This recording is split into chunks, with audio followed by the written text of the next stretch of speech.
Технологичный рог поможет в борьбе с храпом. Описание разработки, созданное учеными из Университета Араба, Испания, опубликовано в журнале «Респираторы Медичини». Устройство в первую очередь предназначено для людей, страдающих от обструктивного сонного апноэ. Это состояние сопровождается расслаблением мягких тканей глотки во сне. Ткани, опадая, частично перекрывают дыхательные пути, что приводит к сильному храпу и паузам в дыхании, которые могут продолжаться по 10 секунд и более. Это приводит к нарушению ночного сна, дневной сонливости, постоянной усталости и снижению работоспособности. Считается, что симптомы апноэ усиливаются, когда человек спит на спине, поэтому важно этого не допускать. Легкое, весом около 14 граммов, работающее на батарейках устройство размером с обычный пластырь крепится перед сном на лбу. Внутри находится акселерометр, который регистрирует движение спящего.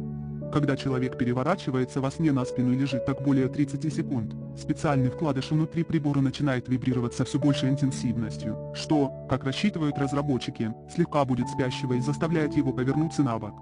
Клинические испытания устройства с участием 12 пациентов с обструктивным сонным апноэ показали, что за неделю количество эпизодов пауз в дыхании снизилось на 31%. Пациенты в свою очередь нашли, что прибор достаточно легок и удобен, не мешает сну и прост в использовании. Испытания продолжаются.